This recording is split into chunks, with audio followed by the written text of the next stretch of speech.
This is the Thinking Mind podcast, a podcast all about psychiatry, psychology, psychotherapy, and related topics. My name's Alex, I'm a consultant psychiatrist. Today we're going to be talking about how we all have selective attention and focus, how this interacts with our beliefs and expectations, how it can hold us back unconsciously, and how we can make conscious changes to help move us forward.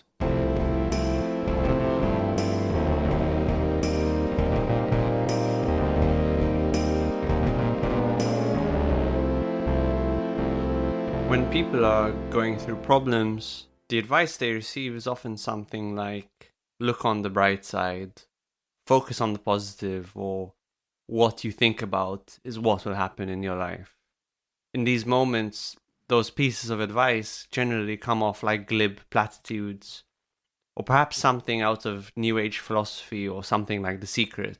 In today's podcast, I'd like to unpack why that advice may be more profound than you think, and how on deeper analysis, it can reveal a lot about our psychology and how our psychology interacts dynamically with our environment. If there's one fact about psychology I wish more people knew, it's that we have an incredibly focused and selective attention. By focused, I mean that we can only pay attention to a tiny minority of the information that's present in our environment.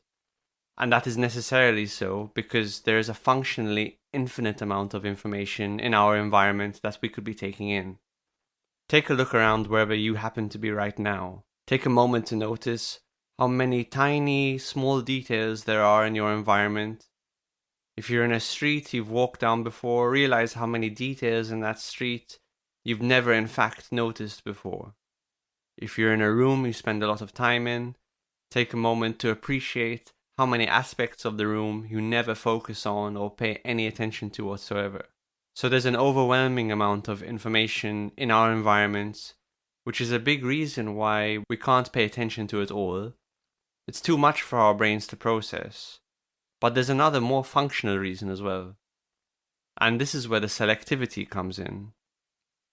Most of the information in our environments is simply unhelpful. It's not obstructive. It's not an impediment, it's simply irrelevant. The reason you never notice certain corners of your room, or the particular house in a street, or a billion other tiny details in your world, is because they are not necessary to help you achieve your goals, they play no part in your story, your psychological narrative, and therefore they are functionally meaningless to you. So essentially your brain automatically and mostly unconsciously divide sensory information from the world, called exteroception, but also sensory information from your internal world, called interoception, into three broad categories. Category 1, useful or good. Category 2, obstacle or bad. Category 3, irrelevant. Don't pay any attention to this. And the vast majority of information, probably like 99%, is put in category 3.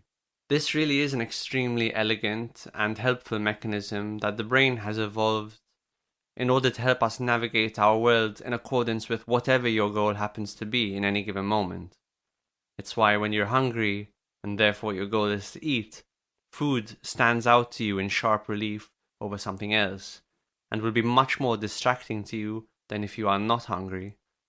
Similarly, if you are thinking about buying a Toyota and you walk down the street, all the Toyotas will automatically become much more conspicuous to you. And similarly, any obstacles to your goals will stand out in your sensory environment. Probably the best illustration of this is the classic psychology YouTube video, which probably most people have watched by now, the gorilla video, where the audience is instructed to count how many times a ball is passed from one participant to another. And they focus on this task, and then they feel good about this task because they got it right, only to be told at the end of the video that the gorilla in fact walked right across the screen, and most audience members failed to notice this entirely. And when you're watching this video, it might seem like a quirky, kind of trivial fact about our psychology, but in fact this video is pointing to these very profound insights about our psychology which we're discussing today. As with any mental process, many different parts of the brain are involved in selective attention. In particular, the RAS, or reticular activation system, which is a group of nuclei in the brainstem, is thought to, among other things, help to filter out sensory information from the environment to prevent information overwhelm. Other parts of the brain are of course involved in selective attention, such as the frontal cortex, the thalamus, the parietal cortex. Dopamine in our reward centers is thought to play a big role in holding our attention towards goals.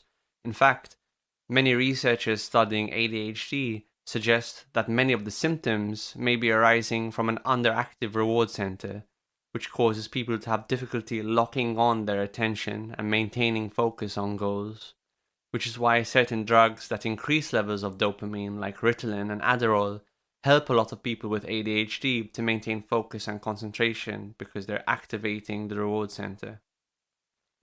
So all of that being said, the focus of your attention is constantly shifting in accordance with your goals. But of course, goals exist at different levels. So far, we have mentioned short-term simple goals like buying a new car or getting some food. Of course, we have goals that are short, medium, and long-term.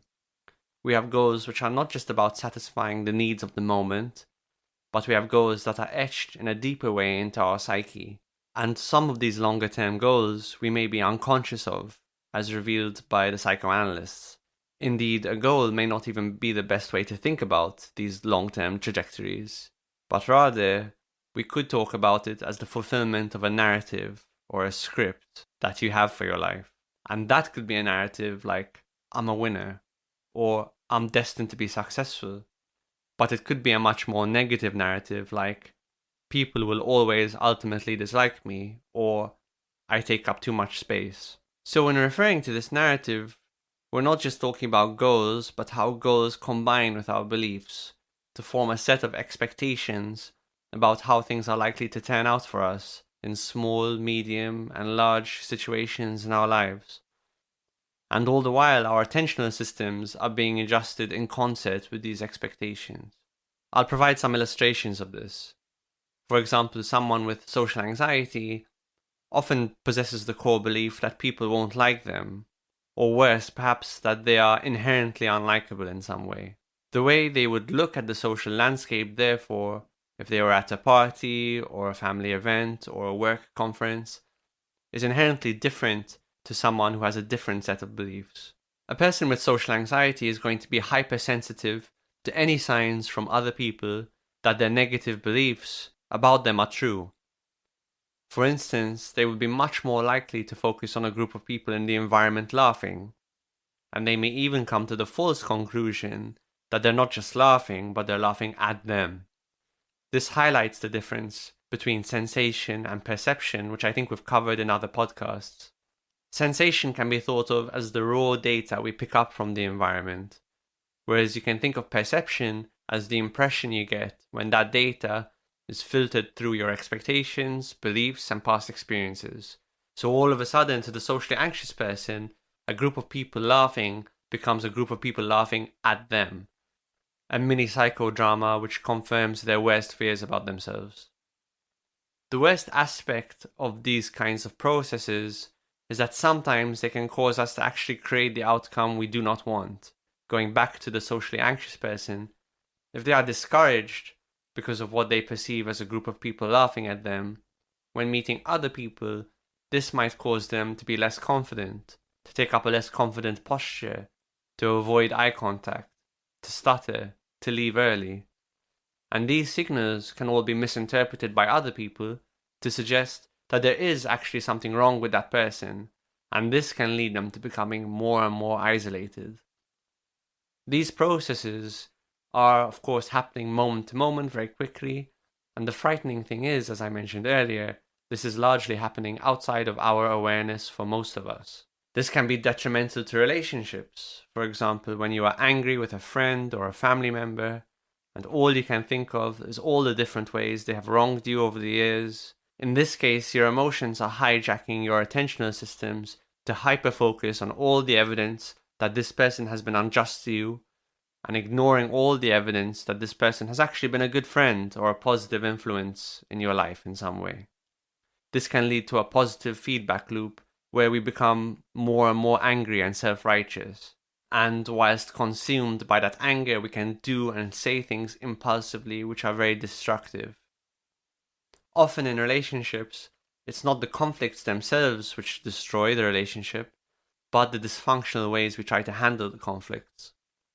All of this being said, having an awareness of our selective attention and how it's influenced by our goals, expectations, and beliefs opens up a huge opportunity to make conscious choices.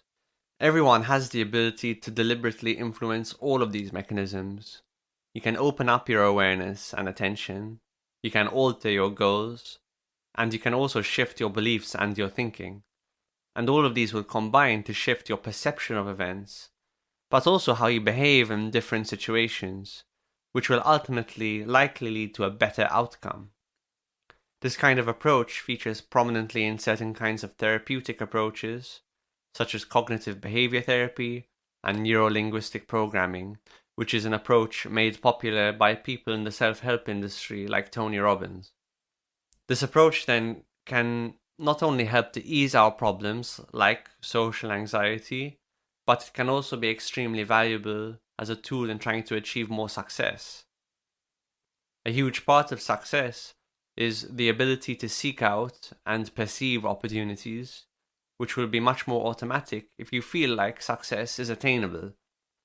If on the other hand, you on some level feel that for you success is not attainable, or that you don't deserve it, or that success is always a result of cheating, then your attentional systems will unconsciously filter out such opportunities and possibilities, but will instead focus on the obstacles and the impediments in front of you, and all the other evidence that confirms your beliefs. Progressing in life is often a potent mix of intention and serendipity, setting a specific goal, taking some action towards it, and then allowing chance and fate to take their course. But it is much harder to both take intentional action and take advantage of serendipity if your attention is focused on the wrong things. If, for example, you'd like to get into a good, long-lasting romantic relationship, there are any number of things you could focus on. You could focus on how to present yourself in the best possible light, on what kind of person would be the most compatible for you, on learning how to meet new people, and various other things. You could, in other words, take a more reality-oriented approach. And within that context, serendipity has an opportunity to strike. And if your eyes are open, you can seize that opportunity. Conversely, if you focus on how your exes wronged you, on how difficult it is to meet new people, on how you can get into a new relationship with the least possible effort, then your whole psychology, your beliefs, expectations, emotions, behaviors, perceptions will follow suit, and you'll be making things unnecessarily difficult for yourself, and ultimately going towards a goal that you don't want. There's one more example I'd like to mention as to how you can use your attention to your advantage, and that's of course mindfulness meditation. Mindfulness is essentially learning to take more control over your attention, both by focusing on specific, relatively innocuous things like your breathing, as well as by opening up your attention in a more panoramic way, using a technique called open monitoring, where you just allow yourself to take in whatever sensations you can pick up in the moment. What people invariably find when they try this is that their attention involuntarily goes all over the place. You might start thinking about what you're going to have for lunch, how someone wronged you 10 years ago, or the book you've been meaning to read, or any number of different things. You may totally forget that you're trying to meditate at all. This insight alone, that your attention can be so out of your conscious control moment to moment, is extremely valuable. But, as I mentioned earlier, you are also learning to develop control over your attention, to focus specifically on things occurring in the present in a non-judgmental manner. This is extremely powerful for two reasons. Firstly, because having an ability to quickly and easily focus on the present in any situation will make you a better problem solver. But it also robs your suffering of its two most important ingredients, thoughts about the past and thoughts about the future. You will therefore become a person that learns the difference between pain and suffering, and you'll learn that while pain is not a choice, the extent to which we suffer often is a choice. Secondly, by learning to focus on something non-judgmentally, you are learning to choose what relationship you would like to have with the things and people in your world. And that's perhaps the deepest point I'd like to get to in this essay, and the point that may expand into its own essay in the future, and that is, we have a relationship to all the different aspects of our lives, our work, our passions, the people close to us. By mastering our attention, we can put ourselves in a position to have the relationship with our world that would actually benefit us, and hopefully benefit other people as well. Many times in life we walk into things voluntarily, whether that's a job, a university course, a relationship, a friendship, without realizing we can slip into an unhealthy dynamic with these things. For example, we can start a psychology course because we really enjoy the subject, but as we go through the course, it can become a burden or a chore. We can enter a relationship with someone, but then try and control them because they're not doing what we want.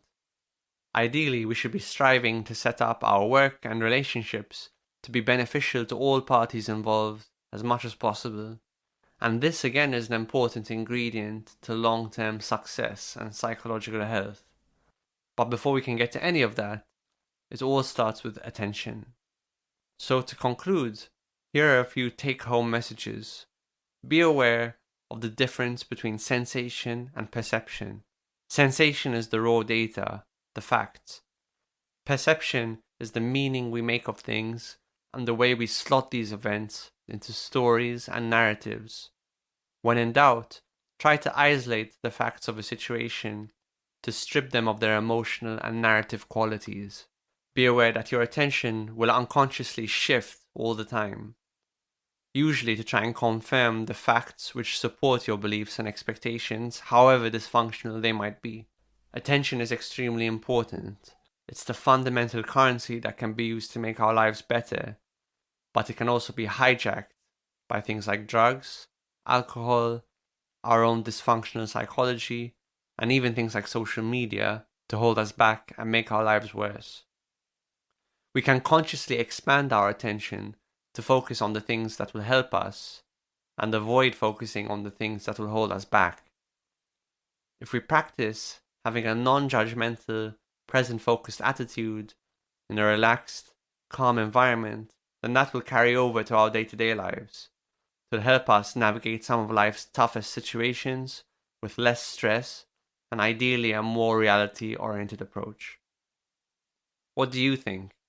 Where do you find your attention goes without you realizing?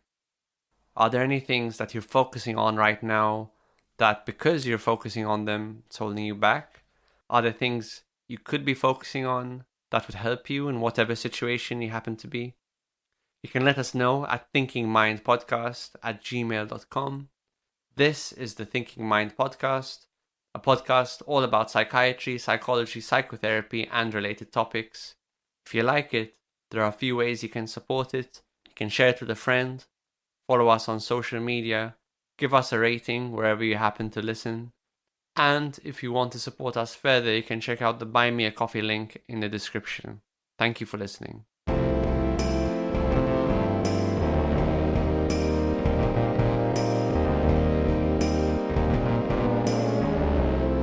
Thanks so much for listening this week. If you've got any feedback, as always, do get in touch. If you enjoyed the episode, why not give us a rating on Spotify or Apple Podcasts, because it really helps other people to find us. If you want to get in touch, you can find us on Instagram or Twitter, or you can drop us an email. And if you value the show more generally, why not buy us a coffee? Thanks so much.